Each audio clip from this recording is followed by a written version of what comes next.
The Red Badge of Courage by Stephen Crane, Chapter 19. The youth stared at the land in front of him. Its foliages now seemed to veil powers and horrors. He was unaware of the machinery of orders that started the charge, although from the corners of his eyes he saw an officer who looked like a boy at horseback, come galloping and waving his hat. Suddenly he felt a straining and heaving among the men. The line fell slowly forward like a toppling wall, and with a convulsive gap that was intended for a cheer, the regiment began its journey. The youth was pushed and jostled for a moment before he understood the movement at all, but directly he lunged ahead and began to run. He fixed his eye upon a distant and prominent clump of trees where he concluded the enemy were to be met, and he ran toward it as toward a goal. He had believed throughout that it was a mere question of getting over an unpleasant matter as quickly as possible, and he ran desperately, as if pursued for a murder. His face was drawn hard and tight with the stress of his endeavor. His eyes were fixed in a lurid glare.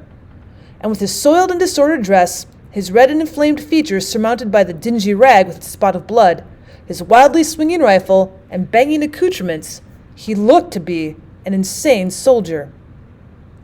As the regiment swung from its position out into a cleared space, the woods and thickets before it awakened. Yellow flames leaped toward it from many directions. The forest made a tremendous objection.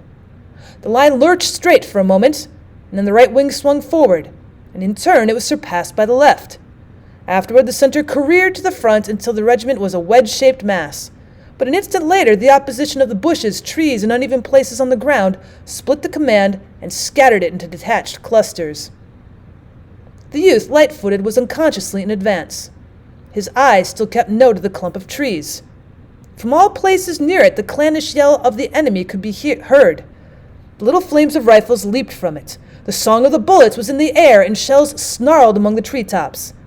One tumbled directly into the middle of a hurrying group and exploded in crimson fury. There was an instant spectacle of a man, almost over it, throwing up his hands to shield his eyes. Other men, punched by bullets, fell in grotesque agonies. The regiment left a coherent trail of bodies. They'd passed into a clearer atmosphere. There was an effect, like a revelation in a new appearance of the landscape. Some men working madly at a battery were plain to them, and the opposing infantry's lines were defined by the gray walls and fringes of smoke. It seemed to the youth that he saw everything. Each blade of the green grass was bold and clear. He thought that he was aware of every change in the thin, transparent vapor that floated idly in sheets. The brown or gray trunks of the trees showed each roughness of their surfaces, and the men of the regiment, with their starting eyes and sweating faces, running madly or falling as if thrown headlong to queer heaped-up corpses, all were comprehended. His mind took a mechanical but firm impression, so that afterward everything was pictured and explained to him, save why he himself was there. But there was a frenzy made from this furious rush. The men, pitching forward insanely, had burst into cheerings, mob-like and barbaric, but tuned in strange keys that can arouse the dullard and the stoic. It made a mad enthusiasm that it seemed to be incapable of checking itself before granite and brass. There was the delirium that encounters despair and death, and is heedless and blind to the odds. It is a temporary but sublime absence of selfishness. And because it was of this order, was the reason perhaps why the youth wondered afterward what reasons he could have had for being there. Presently the straining pace ate up the energies of the men. As if by agreement, the leaders began to slacken their speed. The volleys directed against them had a seeming wind-like effect. The regiment snorted and blew. Among some stolid trees it began to falter and hesitate.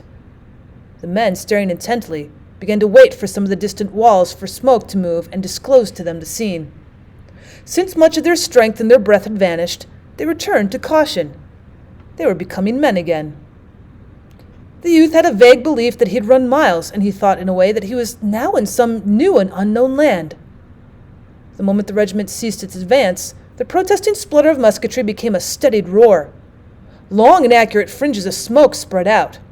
From the top of a small hill came level belchings of yellow flame that caused an inhuman whistling in the air. The men, halted, had opportunity to see some of their comrades dropping with moans and shrieks. A few lay underfoot, still or wailing. And now for an instant the men stood, the rifles slack in their hands, and watched the regiment dwindle. They appeared dazed and stupid. The spectacle seemed to paralyze them, overcome them with a fatal fascination. They stared woodenly at the sights and, lowering their eyes, looked from face to face. It was a strange pause and a strange silence. Then above the sounds of the outside commotion arose the roar of the lieutenant.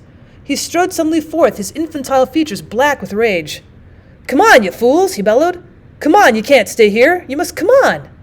He said some more, but not much of it could be understood. He started rapidly forward with his head turned toward the men. "Come on!" he was shouting. The men stared with blank and yokel-like eyes at him. He was obliged to halt and retrace his steps. He stood then with his back to the enemy and delivered gigantic curses into the faces of the men. His body vibrated from the weight and force of his imprecations, and he could string oaths with the facility of a maiden who strings beads. The friend of the youth aroused. Lurching suddenly forward and dropping to his knees, he fired an angry shot at the persistent Woods. Well, this action awakened the men. They huddled no more like sheep. They seemed suddenly to bethink themselves of their weapons, and at once commenced firing. Belabored by their officers, they began to move forward. The regiment, involved like a cart involved in a mud and muddle, started unevenly with many jolts and jerks. Men stopped now every few paces to fire and load, and in this manner moved slowly on from trees to trees. The flaming opposition in their front grew with their advance until it seemed that all forward ways were barred by the thin leaping tongues, and off to the right an ominous demonstration could sometimes be dimly discerned. The smoke lately generated was in confusing clouds that made it difficult for the regiment to proceed with intelligence. As he passed through each curling mass, the youth wondered what could confront him on the farther side.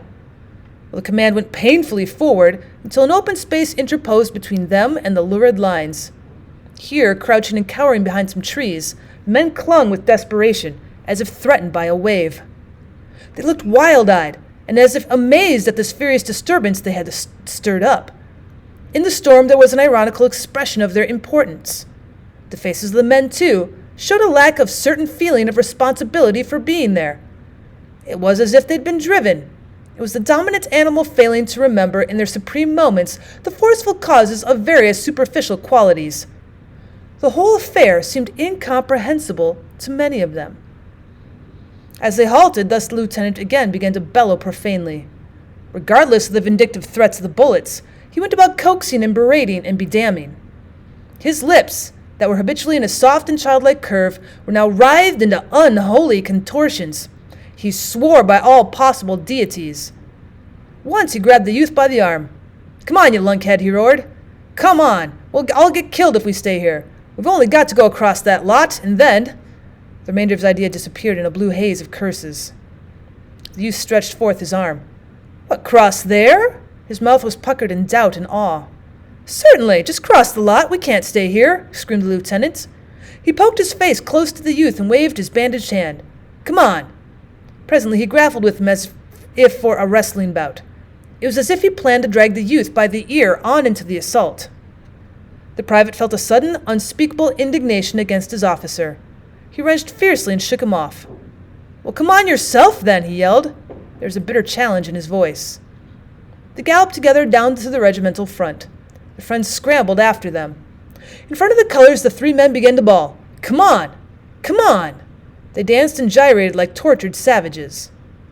The flag, obedient to these appeals, bended its glittering form and swept toward them. The men wavered in indecision for a moment, and then with a long, wailful cry, the dilapidated regiment surged forward and began its new journey. Over the field went the scurrying mass. It was a handful of men splattered into the faces of the enemy. Toward it instantly sprang the yellow tongues. A vast quantity of blue smoke hung before them. A mighty banging made ears valueless. The youth ran like a madman to reach the woods before a bullet could discover him. He ducked his head low like a football player. In his haste, his eyes almost closed, and the scene was a wild blur. Pulsating saliva stood at the corners of his mouth. Within him, as he hurled himself forward, he was born a love, a despairing fondness for this flag which was near him. It was a creation of beauty and invulnerability. It was a goddess, radiant, that bended its form with an imperious gesture to him. It was a woman red and white, hating and loving, that called him with the voice of his hopes. Because no harm could come to it, he endowed it with power. He kept near as if it could be a saver of lives, and an imploring cry went from his mind. In the mad scramble, he was aware that the color sergeant flinched suddenly, as if struck by a bludgeon. He faltered and then became motionless, save for his quivering knees. He made a spring and a clutch at the pole. At the same instant, his friend grabbed it from the other side. They jerked at it, stout and furious, but the color sergeant was dead, and the corpse would not relinquish its trust. For a moment, there was a grim encounter. The dead man, swinging with bended back, seemed to be obstinately tugging in ludicrous and awful ways for the possession of the flag. It was past in an instant of time. They wrenched the flag furiously from the dead man, and as they turned again, the corpse swayed forward with bowed head. One arm swung high, and the curved hand fell with heavy protest on the friend's unheeding shoulder.